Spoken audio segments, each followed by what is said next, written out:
Hi, my name is Aaron Carper. I'm Director of Community Programs, and this is a community program overview.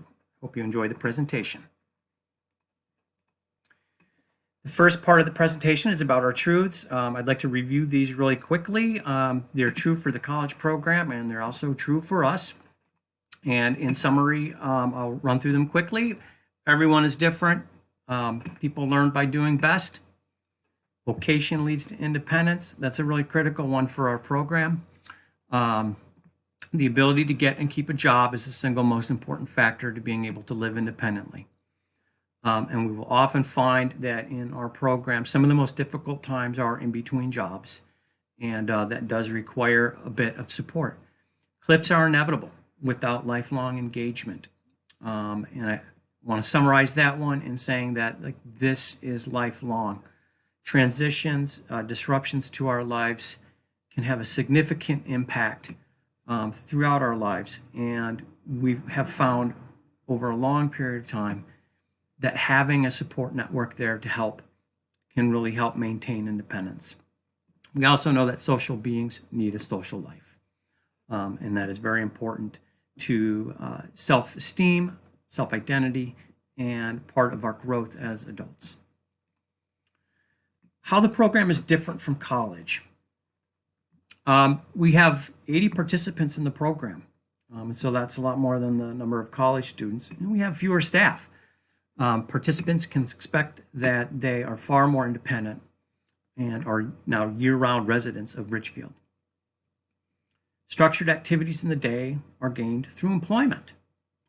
We don't have programming and options running all day long, and it's really not the purpose of the program to provide that. We do on occasion do some stuff during the days, during the weekdays, but most of our stuff is on the evenings and weekends, and there's a lot of social programming and activities going on, as well as services. Fees are based on usage and are agreed upon services through a person-centered planning process. Another big difference is that housing is autonomous.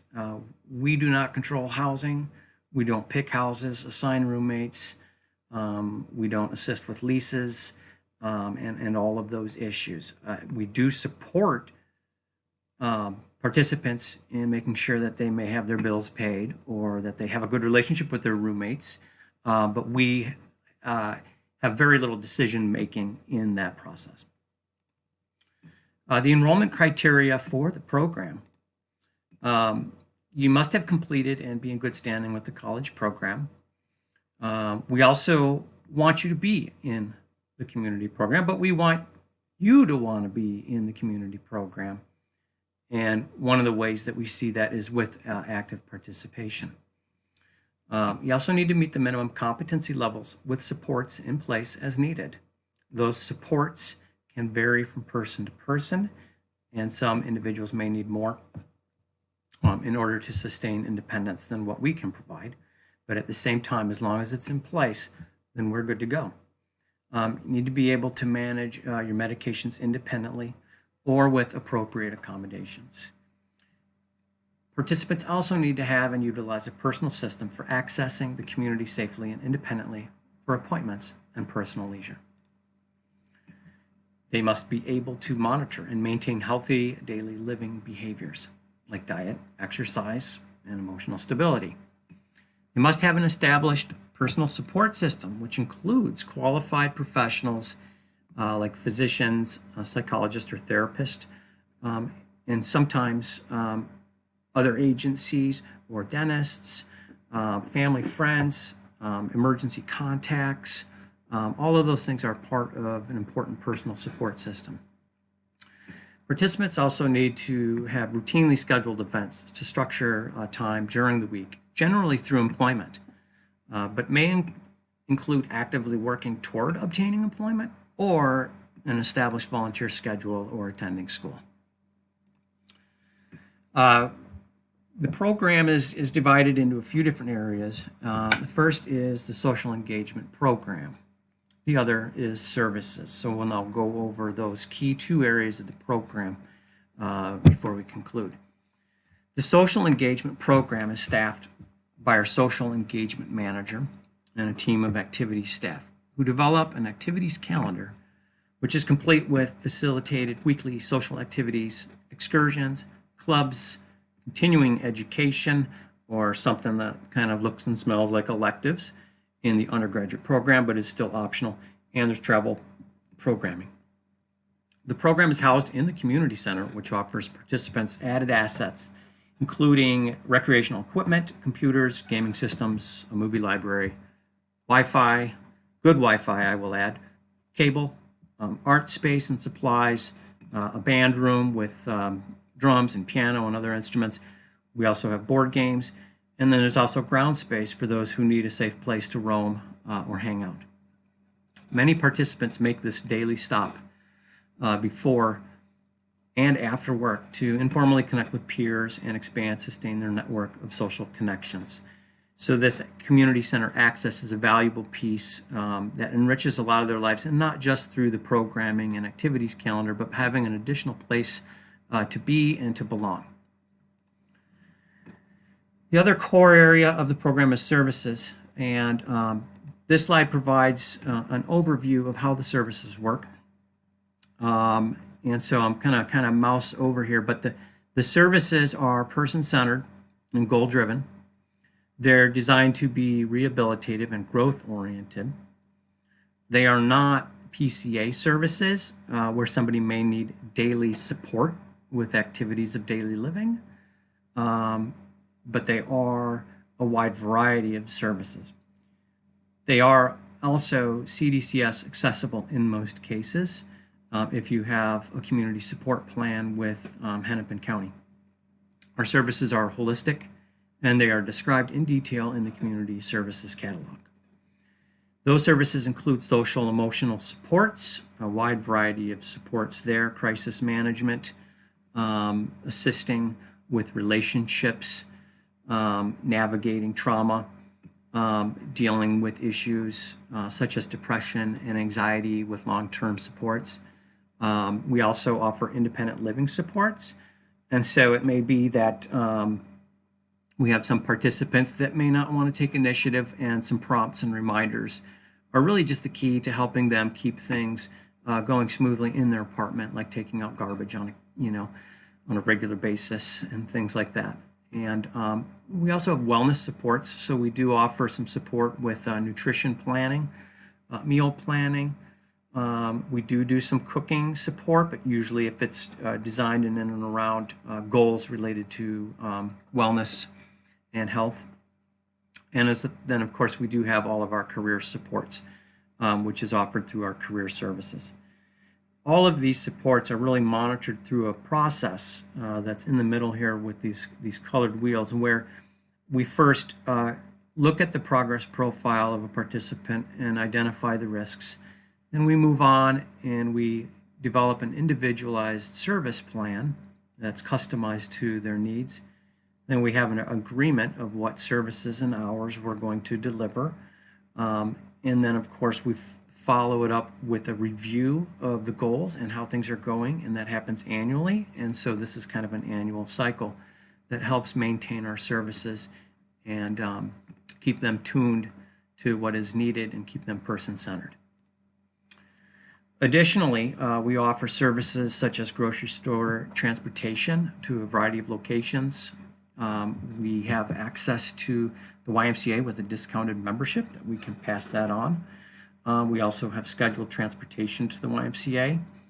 The community center has a fitness studio so that if participants are taking advantage of any of the fitness services, they can access that studio with some of our coaches and activities folks to work on fitness routines. And then we also have some services that are more packaged and holistic, like our health and safety check, that has a template and has a number of items that get checked in on to ensure overall well-being and safety concerns in apartments and homes. We also have emergency on-call services that are designed for crisis management, including medical situations via phone or in-person response during overnights and holidays when the community center is closed. The costs.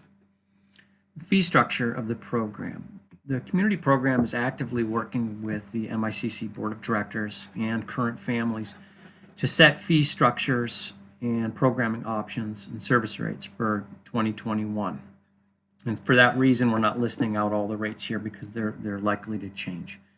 We will have a new community services catalog prepared for, we believe, January, and hope to get that out as soon as possible. The services generally, though, are priced per hour, and they do vary widely based on the type of service. So assistance with transportation to somewhere in an appointment where you can't get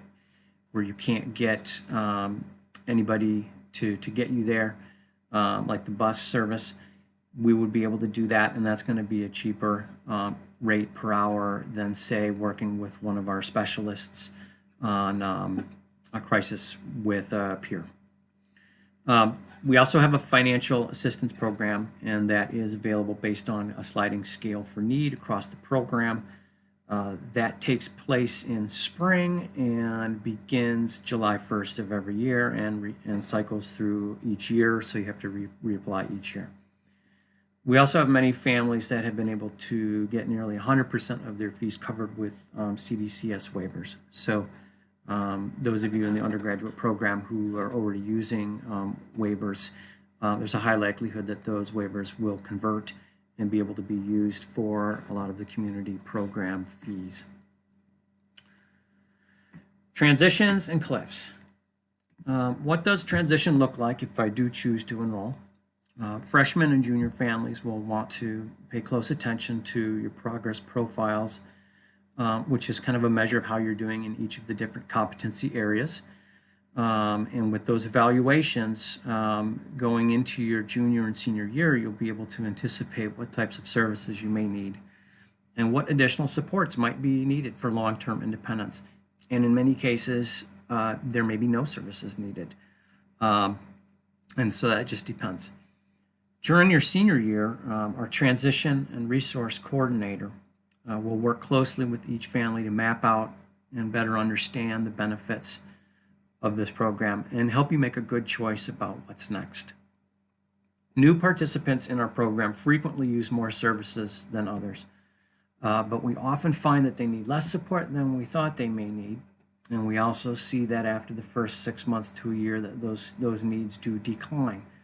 But then again, cliffs are inevitable. So we will see sometimes reduced services for years, and then we'll see 6 months where there's a lot of services needed because we're at one of those cliffs. Growth does not stop after college.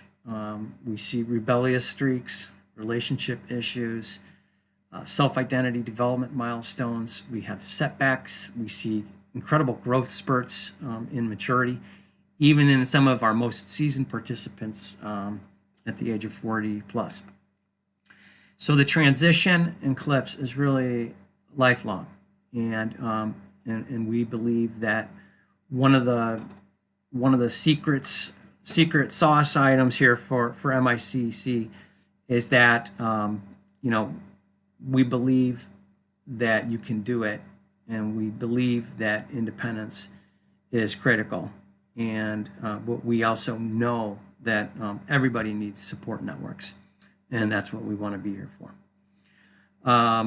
I look forward to the next presentation where we'll be able to get into more detail for you senior families at an orientation presentation during our Winterfest in January. Take care, thank you for watching, and have a great day.